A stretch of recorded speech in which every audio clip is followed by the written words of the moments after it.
Hi friends, പുതിയൊരു വീഡിയോയിലേക്ക് സ്വാഗതം. ചക്ക ഇപ്പോൾ ചക്കയുടെ സീസൺ കഴിയാറായി അല്ലേ. ചക്ക കൊണ്ട് നമ്മൾ ധാരാളം വിഭവങ്ങൾ ഉണ്ടാക്കാറുണ്ട്. പക്ഷേ അതിലും കൂടുതലായിട്ട് നമ്മൾ അതിനെ വേസ്റ്റാക്കി കളയാറുണ്ട്. വർഷത്തിൽ ഒരു പ്രാവശ്യം കിട്ടുന്ന ചക്ക, അത് ആ സീസൺ കഴിഞ്ഞാലും നമുക്ക് കുറച്ച് നാൾ കൂടി ഉപയോഗിക്കാൻ കഴിഞ്ഞാൽ അത് വളരെ നല്ലൊരു കാര്യമല്ലേ. അപ്പോൾ അതെങ്ങനെയാണ് അതിനു വേണ്ടി പ്രിപ്പയർ ചെയ്യുന്നതെന്ന് കാണാം. ചക്ക വൃത്തിയാക്കി ഇത് രണ്ട് രീതിയിലാണ് ഞാൻ അരിഞ്ഞിരിക്കുന്നത്. ഒന്ന് ചെറുതായിട്ട് നമ്മൾ കറിയൊക്കെ വയ്ക്കുന്ന, എരിശ്ശേരിയൊക്കെ വയ്ക്കുന്ന രീതിയിലും, ഒന്ന് അവിയൽ വയ്ക്കാനുള്ള രീതിയിലുമാണ്. ചക്കയെ നമുക്ക് ആവി കയറ്റിയെടുക്കണം. അതിനുവേണ്ടി ഇതുപോലുള്ള ഒരു പാത്രം ഉണ്ടെങ്കിൽ എളുപ്പമാണ്. ഇല്ലെങ്കിൽ തുണിയുടെ പുറത്ത് വെച്ച് നമുക്ക് ആവി കയറ്റാവുന്നതാണ്. ഇഡ്ഡലി പാത്രത്തിൽ വെച്ചാണ് ചക്ക ആവി കയറ്റുന്നത്. അതിനായിട്ട് വെള്ളം തിളയ്ക്കാനായിട്ട് വെച്ചു. ഇത് നല്ല രുചികരമായിട്ടുള്ള ഒരു ചക്ക എരിശ്ശേരിക്ക് വേണ്ടിയാണ്. ഈ പാത്രത്തിലെ വെള്ളം നല്ലതുപോലെ തിളച്ച ശേഷം ആവി കയറ്റാനുള്ള ചക്ക അതിൽ വെച്ചിട്ട് നല്ലതുപോലെ അടച്ചു വയ്ക്കാം. 2-3 മിനിറ്റ് ഇരുന്നാൽ മതി. അത് കഴിഞ്ഞിട്ട് ഓഫ് ചെയ്ത് വയ്ക്കാം. എരിശ്ശേരിക്കുള്ള ചക്കയിൽ ഒരല്പം വെള്ളം ഒഴിക്കാം. 1 ടീസ്പൂൺ ഉപ്പും 1/2 ടീസ്പൂൺ മഞ്ഞൾപ്പൊടിയും കൂടിയിട്ട് നല്ലതുപോലെ ഒന്ന് മിക്സ് ചെയ്തെടുക്കാം. കുക്കറിലായതുകൊണ്ട് ഒറ്റ വിസിൽ മതി ചക്ക നല്ലതുപോലെ വേഗം. ചാനൽ ഇതുവരെ സബ്സ്ക്രൈബ് ചെയ്തിട്ടില്ലെങ്കിൽ ഒന്ന് സബ്സ്ക്രൈബ് ചെയ്തേക്കണേ. ഈ 2-3 മിനിറ്റ് കൊണ്ട് തന്നെ നമ്മുടെ ആവി കയറ്റാനുള്ള ചക്ക ഇവിടെ റെഡി ആയിട്ടുണ്ട്. ഇനി അതെടുത്ത് തണുക്കാനായിട്ട് വയ്ക്കാം. നല്ലതുപോലെ ഇതൊന്ന് തണുക്കണം. അതിനുശേഷമാണ് ഇത് നമ്മൾ ഫ്രീസറിൽ സൂക്ഷിക്കുന്നത്. ഈ ചക്ക തൊട്ട് നോക്കിയാൽ അറിയാം, ഒരു 10-15% മാത്രമാണിത് വെന്തിട്ടുള്ളത്. ഇത് ഉടനെ തന്നെ ഒരു പരന്ന പാത്രത്തിലിട്ട് നല്ലതുപോലെ തണുക്കാനായിട്ട് നമുക്ക് വയ്ക്കാം. ഫാനിൻ്റെ അടിയിലൊക്കെ വച്ചാൽ പെട്ടെന്ന് തന്നെ തണുക്കും. എരിശ്ശേരി ഉണ്ടാക്കാനായിട്ടുള്ള ചക്ക വേകാനായിട്ട് വയ്ക്കാം. ഒറ്റ വിസിൽ മതി. ചക്കക്കുരു ഇല്ലാതെ എന്ത് ചക്ക എരിശ്ശേരി അല്ലേ. ഈ ചക്കക്കുരു ഞാൻ 2 മാസത്തിന് മുമ്പ് ഫ്രീസറിൽ റെഡിയാക്കി വച്ചിരുന്നതാണ്. നല്ലതുപോലെ ചക്കക്കുരു കഴുകിയതിന് ശേഷം കുക്കറിലിട്ടിട്ട് ഒറ്റ വിസിൽ മതി. അതിനുശേഷം എടുത്തിട്ട് നല്ലതുപോലെ തണുപ്പിച്ചിട്ട് തൊലിയൊക്കെ കളഞ്ഞിട്ട് ഏത് രീതിയിലാണ് കട്ട് ചെയ്യേണ്ടത് ആ രീതിയിൽ കട്ട് ചെയ്ത് ഫ്രീസറിൽ സൂക്ഷിക്കാം. എരിശ്ശേരിക്ക് അരയ്ക്കുവാനായിട്ടുള്ള തേങ്ങയാണ്. 1 മുറി തേങ്ങ എടുക്കുന്നുണ്ട്. 4-5 പച്ചമുളകും 1 ടീസ്പൂൺ ജീരകവും ഒരല്പം മഞ്ഞൾപ്പൊടിയും 3-4 വെളുത്തുള്ളിയും കൂടി ചേർത്തൊന്ന് അരച്ചെടുക്കാം.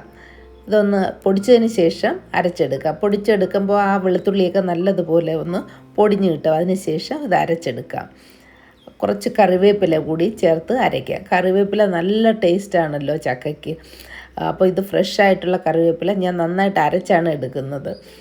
അല്ലാതെ നമ്മൾ കറിവേപ്പില എടുത്ത് എപ്പോഴും കളയുകയല്ലേ ചെയ്യുന്നത്. ഇങ്ങനെയൊക്കെ അരച്ച് ചേർത്താൽ അത് ശരീരത്തിന് നല്ല ഗുണം കിട്ടുമല്ലോ. 1 വിസിൽ വന്ന് ഞാനിത് ഓഫ് ചെയ്ത് വച്ചേക്കുകയായിരുന്നു. ഇപ്പോൾ കണ്ടില്ലേ, നല്ലതുപോലെ ഇത് വെന്തിട്ടുണ്ട്. ഇനി ഈ നമ്മുടെ ഫ്രീസറിലിരുന്ന ചക്കക്കുരു ചേർക്കാം. ചക്കയോടൊപ്പം വേണമെങ്കിലും ഈ ചക്കക്കുരു ചേർത്ത് വേവിക്കാവുന്നതാണ്. ഇനി ഇതൊന്ന് നല്ലതുപോലെ മിക്സ് ചെയ്തതിന് ശേഷം നമുക്ക് അരപ്പ് ചേർക്കാം. ചക്കയിൽ ആവശ്യത്തിന് മഞ്ഞൾപ്പൊടി ചേർത്തത് കൊണ്ടാണ് ഈ അരപ്പിൽ മഞ്ഞൾപ്പൊടി ചേർക്കാതിരുന്നത്. വേണമെങ്കിൽ ഒരല്പം മഞ്ഞൾപ്പൊടി അരപ്പിലും ചേർക്കാം. ഇതിന് ആവശ്യത്തിനുള്ള വെള്ളം ഒഴിച്ചിട്ട് ഇളക്കി കൊടുക്കണം. ചക്ക എരിശ്ശേരി ആകുമ്പോൾ കുറച്ച് കൂടുതൽ വെള്ളം ഒഴിക്കണം. അത് കുറച്ച് കഴിയുമ്പോൾ തന്നെ കട്ടിയാകും. അപ്പോൾ അതനുസരിച്ച് നമ്മൾ കൂടുതൽ വെള്ളം ചേർത്ത് നല്ലതുപോലെ ഒന്ന് മിക്സ് ചെയ്ത് നല്ലതുപോലെ ഒന്ന് തിളപ്പിച്ചെടുക്കണം. തിളയ്ക്കുന്ന സമയം വരെ നമ്മൾ ഇളക്കി കൊടുത്തുകൊണ്ടേ ഇരിക്കണം. അല്ലെങ്കിൽ ഇത് പെട്ടെന്ന് അടിയിൽ പിടിക്കും. ഇനി ഈ എരിശ്ശേരിക്ക് നല്ലതുപോലെ ഒന്ന് കടുക് വറുക്കണമല്ലോ. അതിനാവശ്യാനുസരണം വെളിച്ചെണ്ണ ഒഴിക്കാം. 1 ടീസ്പൂൺ കടുക് ഇട്ട് കൊടുക്കാം. 2-3 വറ്റൽമുളക് ഇട്ട് കൊടുക്കാം. 1 ടീസ്പൂൺ ഉഴുന്നും കൂടി ഇട്ട് കൊടുക്കാം. എന്നിട്ട് ഉഴുന്നൊന്ന് ചുമന്ന് വരുന്നത് വരെ ഒന്ന് വറുക്കാം. അതിൻ്റെ കൂടെ തേങ്ങ വേണം. 1 കൈപ്പിടിയോളം തേങ്ങ ചേർക്കുന്നുണ്ട്. തേങ്ങയൊക്കെ ഇട്ട് എരിശ്ശേരി വെച്ചാലേ നല്ല ടേസ്റ്റ് കാണുകയുള്ളൂ.